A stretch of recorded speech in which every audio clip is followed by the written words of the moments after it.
Hi guys, welcome to Buck and Jack. I'm Adrian, and today we're going to go spend a bit of time with a watch brand that's really changed over the past few years, and I think we're going to go find out why.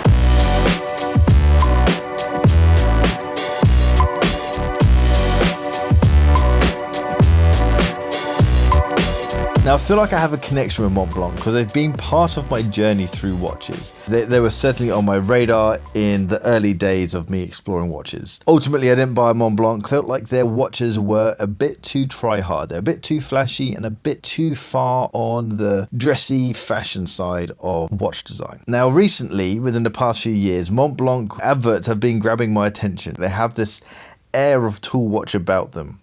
I've not really understood where that has come from until I met this chap, Davide, and the penny dropped when he started talking about Tudor. I'm the managing director of the Mont Blanc watch business unit. So I'm taking care of the overall business and also driving all the product development and design and so on. Before Mont Blanc, I started a little bit more than 15 years ago with watches, with a fantastic Italian brand, which is Officine Panerai. I stayed with them almost 5 years.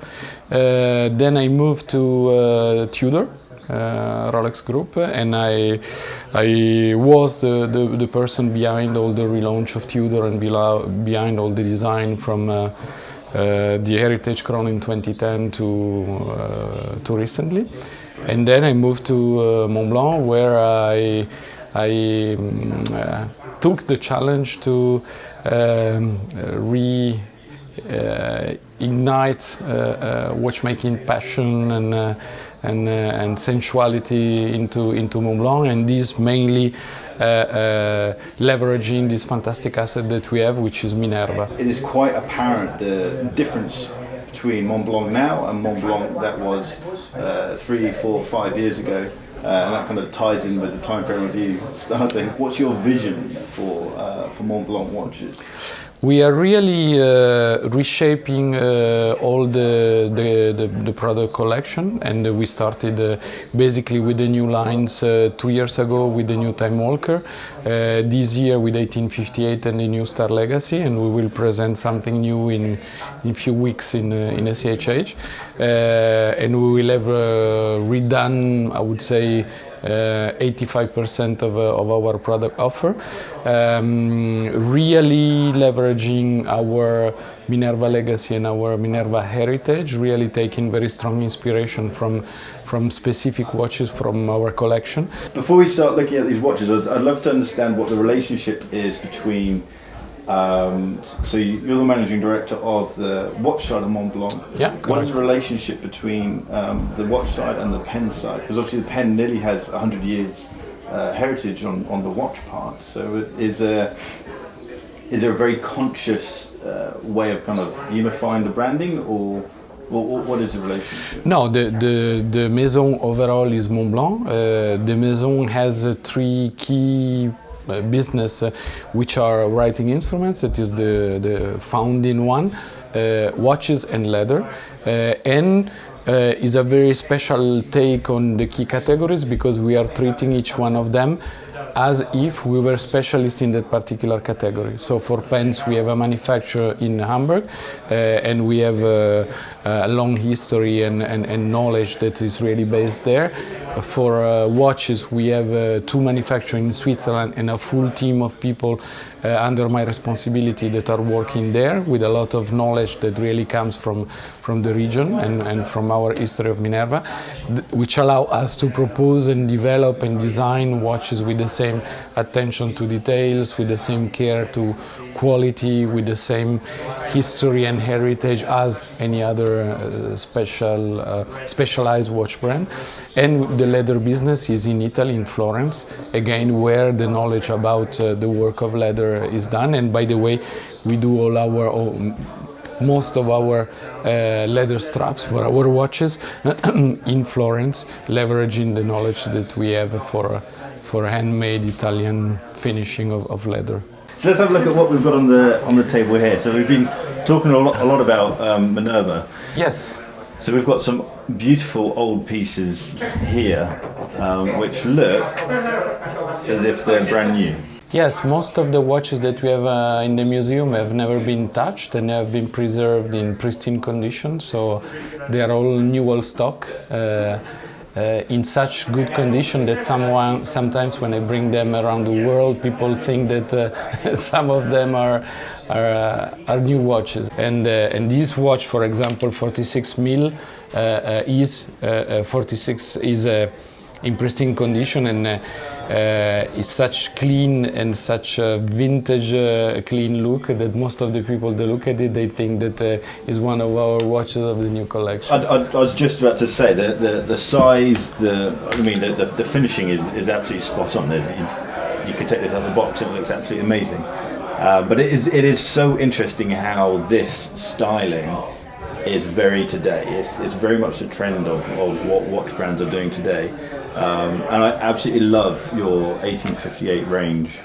The 1858 range somewhere really hits the Mont Blanc DNA. These very strong roots into the 20s and the 30s. This very strong vintage accent. We have really taken inspiration from this original watch from 1935 to use the same numerals, to use the same shades of color of the numerals and of the hands that were in radium at that time. Now they are in superluminova, but those bring really a very nice warm vibration, chromatic vibration to the look of the watch. This very strong feeling of a tool watch, of a military watch that perfectly fits with the environment of exploration and adventure.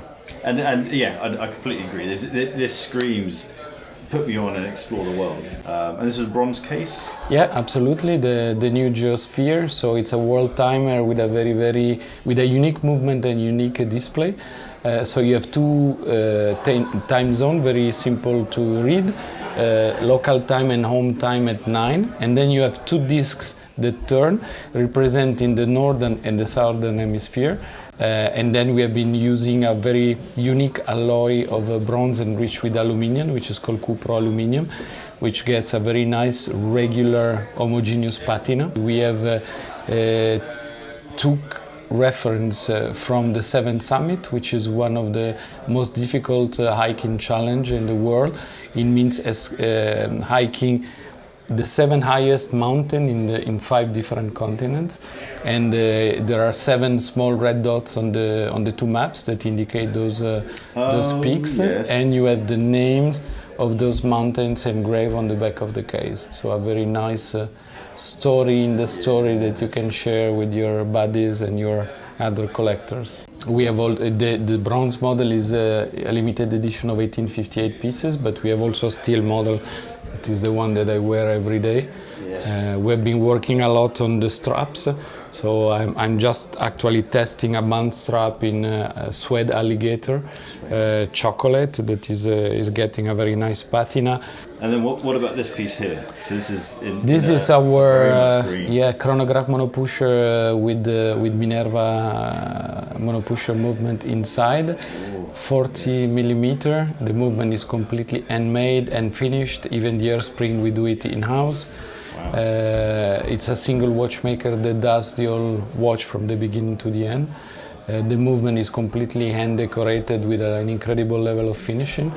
And we have been really the first to propose a watch completely green with this very particular rich dial, which we call vintage British green. And what's the price point of this?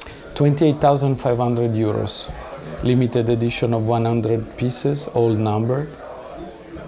And this represents the top in terms of offer of what we are doing. Something very special, which is our exploration pocket watch. We have 2 versions. This is the titanium one, but we have also pink gold version. We created really the kind of toy for boy for the exploration watch. Yeah. So we did a pocket watch for exploration. We started from the movement. It's a 1629 16 lines Minerva chrono monopusher that we modified to have a display and affichage in 24 hours, because when you are exploring, your time frame is the day, so it's the 24 hours. single hand indicating hour and minutes, which is quite unique. So you don't have the time precise at the minute, but you have the time precise at the 5 minutes. Pulsographic scale on the bezel, so you can use it also to take your blood pressure or your effort. Is the grandfather of the Fitbit. You have a hunter cap with a professional compass inside that you can open 180 degree really to put on a map and being able of using it to trace your path when you are exploring. And you can try, it's an object that can be transformed, so you have inside the watch two small support that you can pull to use it as a table clock, and it really looks like a, I don't know, Galileo Galilei I love that. cosmic instrument. And we pushed it, we pushed the playful side even further. So we said, okay, but what about if I want really to use it? So you have a lanyard that allow you to use as a pocket watch or to hang it into the tent, so that if you wake up at night, you can very easily read the dial. The dial, by the way, is in natural rock from the Alps, which is called du Mortierite because it was discovered by a French guy, Mr. Dumortier. So the dial is made from rock? Yeah, is a piece of rock sliced. Wow. So it looks really on the titanium like lapis lazuli. On the pink gold model is obsidian. So it's a grayish brownish dial. And we said, okay, and what if I want to really wear the watch? It's 60 mil, so I cannot wear it on the wrist. But we created something very funny, which is a strap for the forearm. Forearm, right. So I can slide it into a very nice leather strap that we have created for it. And I have a double, I can continue to look at the compass, and I have a double strap so that I can wear it on top of my jacket, winter jacket, and use it to while I'm hiking or walking or with a very, very cool look. Well, thanks very much, Davide. I really appreciate your time, and I'm very excited to see what you guys have to offer in the next few weeks. Follow us. It's just a few days now. I think a lot of people are. So it's exciting times ahead. Fantastic. Thank you very much for your time. Thank you. I really appreciate it. So all of this stuff is really starting to make sense for me. The fact that Mont Blanc are churning out some really, really good-looking, interesting pieces with some incredible movements, and it just feels like they're just hitting the right points. Do let me know what you think of Mont Blanc. Have they been catching your attention as well? And what do you think of these watches that they're churning out? Because I'm a big fan. I've got to be honest, especially this monopusher, this green monopusher is just there's something super cool about that. Do check out the London Redbar group because they really have been supportive for the channel and setting up talks like this with various people. Go check them out on Instagram at Redbar London. Check me out on Instagram at Bark and Jack, and subscribe to the channel if you haven't subscribed yet. And I'll see you guys next time. Take care.